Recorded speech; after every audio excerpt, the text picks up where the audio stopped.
If you're planning a trip through Puglia, Lecce is probably going to come up at some point. It's famous for Baroque architecture, Roman history, and being one of the most beautiful cities in southern Italy. But since it sits farther down in Puglia, the real question is whether it's worth the extra time to visit the Florence of the South. Today we're finding out the way we usually do by walking, eating, drinking, and seeing what makes this city different. Let's get tipsy, y'all.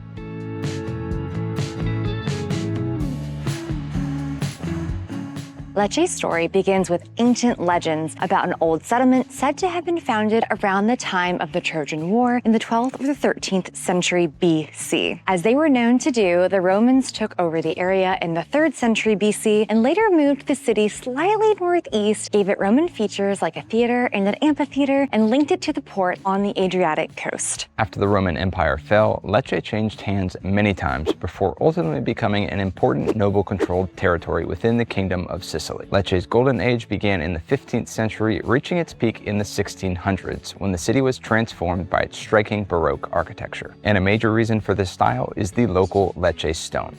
Science. What did you say earlier? You said sea coral? Sea coral, yeah. It's kind of like, it's got all these crevices and whatnot. It's much softer when it's first cut, which allows artists to carve detailed designs directly into the buildings, which is why everything here looks so intricate, almost as if it was sculpted rather than built, because it kind of was. And because of this, Lecce earned the nickname Florence of the South. But very much unlike Florence, Lecce still feels a bit undiscovered, and that's exactly why it's a great place for us to start exploring this southern part of Italy. The Airbnb that we picked to stay in actually has a free breakfast option at the bar that's right across the street. We went and got some pasticciotto and some coffees, and now we're going to head out to explore Lecce today.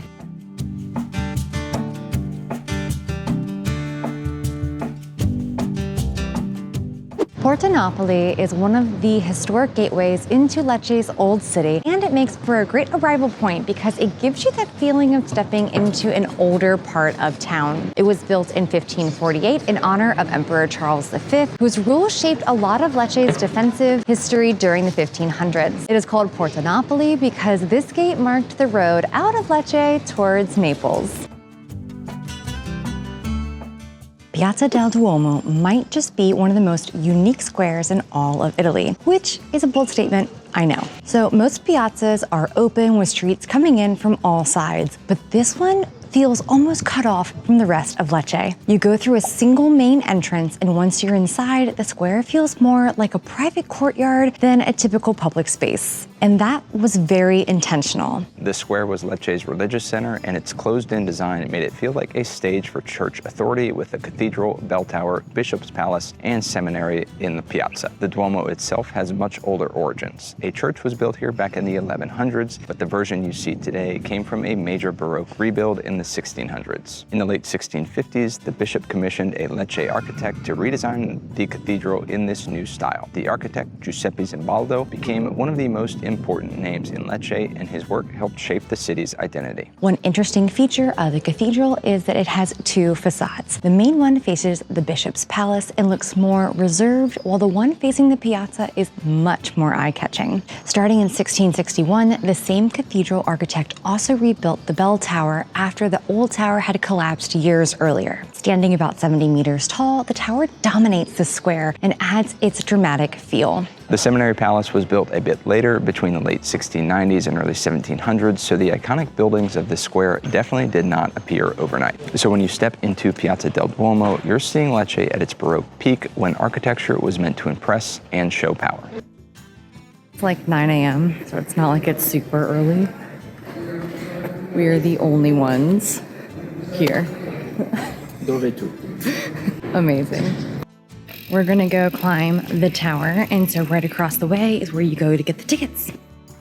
We got the tickets. It was 12 euros per person just to climb the tower. If you wanted to do all 4 main churches plus the tower, it was 21 per person. We opted just to climb, so here we go.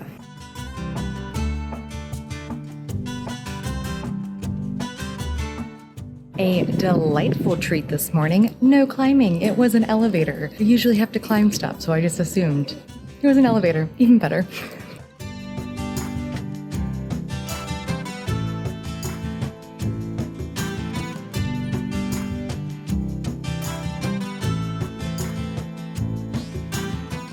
That was very nice. 12 euros, I think, is a little bit steep for just coming up, but you get the elevator, so you don't have to climb, which is a very nice treat. The view out there is great. Highly recommend. Probably one of the only places in Lecce you can go up. I didn't see anything else, plus it's one of the tallest structures, so you could just see it forever. The next few stops after this are going to be hilltop settlements, and I already know we're gonna get a good leg workout, so we'll take the elevator and lack of stairs while we can. Arrivederci, ciao. Grazie mille. Grazie a voi, ciao.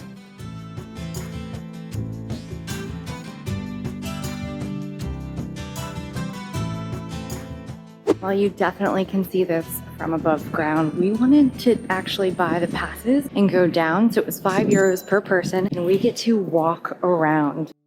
The Roman amphitheater reminds us that Lecce's story didn't start with Baroque churches and golden stone streets. Before it was called Lecce, the city was known as Lupiae, an important Roman town. The amphitheater probably dates back to the 1st or 2nd century AD, during the height of the Roman Empire. Long ago, this was a major place for public entertainment. Estimates differ, but it probably held thousands of people for shows and events. Today, only about a third of the original structure is still visible, with the rest still buried under Piazza Sant'Oranzo and the nearby buildings, which is actually one of the more interesting things about it. For centuries, the amphitheater was hidden beneath the modern city. It was rediscovered in the early 1900s during construction work, and major excavation work took place in the 1930s. So what you see today is just part of a much larger Roman structure. It sits right in the middle of modern Lecce, surrounded by cafes, traffic, churches, and people walking through the square. Lecce actually has both a Roman amphitheater and a Roman theater, which can be confusing if you're not paying attention. The amphitheater was for much larger public events, while the theater was for smaller performances. So even though Lecce is famous for Baroque architecture today, these ruins are a reminder that there was already a Roman city underneath all of it.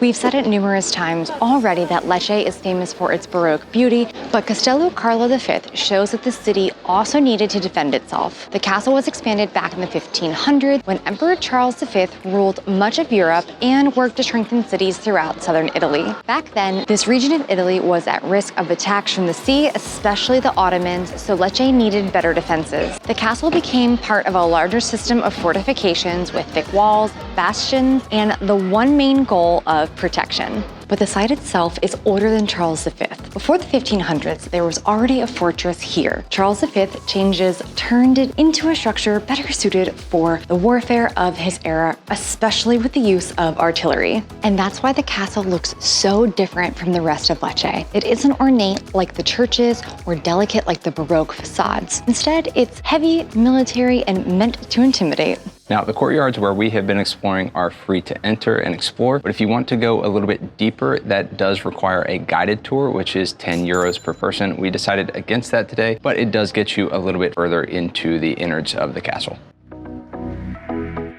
For lunch, we're about to head into Antica Pucceria Giannone. Now, if you're in Lecce, this is one of those quick local spots that really fits this city. This place is known for Puccia, a traditional sandwich from this Salento region. But do not think that this is just any other sandwich. The bread is what makes it very special. It's round, rustic, and sturdy enough for the fillings, but still soft and not too heavy. This spot has been around since 1941 and has stayed in the family for 3 generations. And we really love meals like this because they kind of match how we like to travel. We don't always like to have a long formal lunch. Sometimes it's best just to find something that's simple, regional, and unique to the place. Wow. That might be one of the better sandwiches I've ever had, maybe? Do I still have stracciatella on my face? Am I good? I kept looking over and we both just had burrata and stracciatella all over us. It was delightful. No complaints, yeah. They only have, I think it was like 9 or 10 options for sandwiches. I went with La Pugliese, which was burrata. It was, what was that? Capicola. And zucchini, oh my I think. God, Yeah. it was so and olive oil good. drizzled over top. And I went with So the good. Laborese, which was stracciatella, so the insides of the burrata with mortadella and sun-dried tomato and olive oil. Absolutely delicious. Once I got started, it was a pretty messy sandwich. It was kind of like, once you start eating buffalo wings, you can't stop. That's kind of how I felt with this sandwich. I just inhaled it. It was absolutely delicious. When I say run, don't walk to this place, we mean it. I Yeah. mean, I literally looked at him and I was like, so dinner tonight? Yeah, it was delicious. It was Yeah, very, very good. I think we should do dessert, but we need to let this settle for a bit. We need to walk. Passeggiata. Yes, we're going to go passeggiata around, and then we'll go grab some gelato.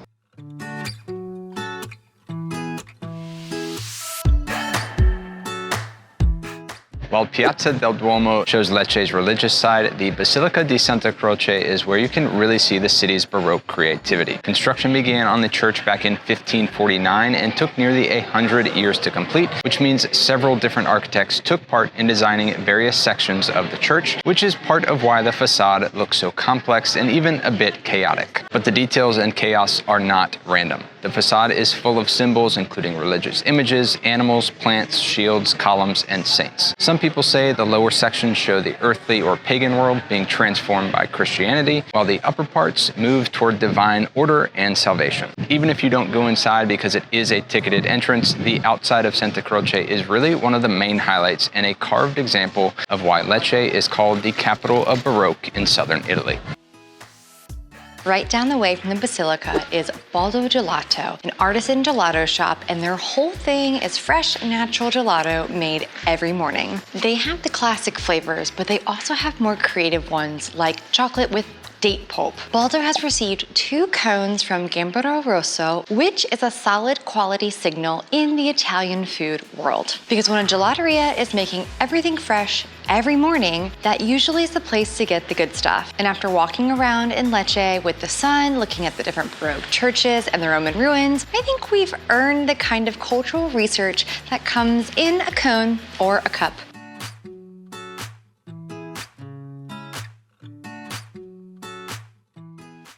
So we need a little pick-me-up this afternoon, and Lecce actually has their own specialty coffee. Wow, is that British? Caffè. It is called Caffè Leccese. It is basically a shot of espresso with some almond syrup. I'm very excited to taste it. Straight almond syrup. It's very sweet, yeah. So I don't drink coffee very much, and when I do, it's usually just in espresso form. So I appreciate the espresso that's in here. However, that almond syrup is very, very sweet. It kind of overpowers the espresso a bit. It's not bad, but definitely more sweet than I would like, I think, right now, but I think it's going to do the trick and pick us up. Here we go. Yeah.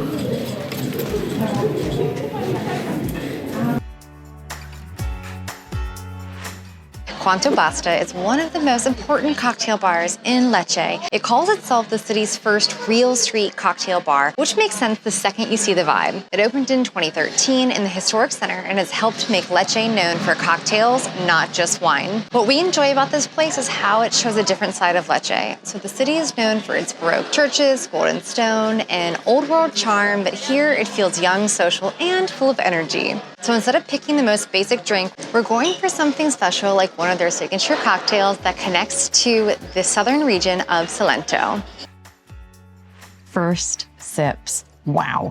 I took one sip of mine, you probably just saw my face, and like it's a Negroni, but with like olive brine and some olives on top. This is like my drink in a glass right here. And obviously it's in a glass. And how did you land on this drink? Oh, well, I was talking to the bartender and he was reading me through the menu, and I told him I typically like Negronis and named some of the normal drinks they had on their kind of normal menu. And he said, no, don't go for any of those. Go for the Dead or Alive, this one, which is one of their timeless classics. And it is perfect, and it's on there for a reason. And so my drink is the Gramo, and it is definitely whiskey-based. It is so good. I did not mean to pick something that's kind of like a whiskey sour, but it is. It has some peach and lemon and ginger, and it is tart but delightful, and so good. So this place is on our list for a reason. The reviews were absolutely amazing, and it is definitely living up to the hype. Bar hopping should be simple. We are going from right there to right here. Even though it is right next door, Prohibition is another side of Lecce's cocktail culture, and the whole idea here is built around sapere bere, which is basically Italian for knowing how to drink, something that obviously speaks to us. The name obviously leans into the speakeasy idea, but what makes it interesting for Lecce is that it shows how modern the city can feel after dark. That place was adorable. Chris rocked out to that playlist for quite some time. Yeah. Every single one. Absolute banger. He was head nodding most of that. Singing, listening. He had a delightful time. Laurus offers a unique take on the typical drink stop. It's set right in the historic center, surrounded by Lecce's Baroque streets, but inside the vibe is much more refined. Laurus feels much more polished, more elegant, and more focused on the cocktail as the actual experience. So this is where we're going to see the more elevated side of Lecce's cocktail scene. That was great. It was a really neat place. Yeah. Very, much more elevated, like I said, but It was so good. Yeah. So the drink that I got was mezcal, blueberries, lime, cardamom, and a stout. Yeah, very interesting combo. So good. Like, I love all of those things separately. So to have them all together was great. Yeah, and I had, surprise, another take on a Negroni. It was on their cocktail list, but it was a little bit elevated Negroni. It had some peach in it as well. So from here, we're gonna go and head to dinner. We had reservations tonight because in Italy, we recommend you always get reservations, and we are gonna go head there now.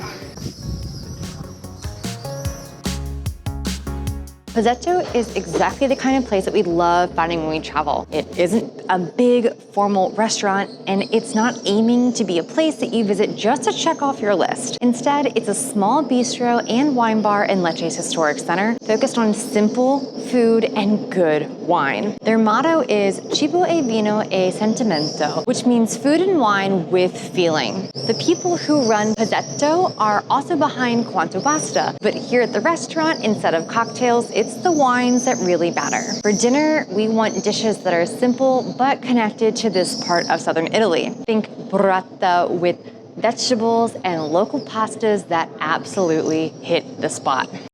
Dinner was very good. It was perfect. We started out with the burrata, which is local to the Puglia region, which was absolutely delicious, one of our favorite cheeses. It was so good that the moaning sounds that I was making quietly were definitely R-rated. I'll have what she's having.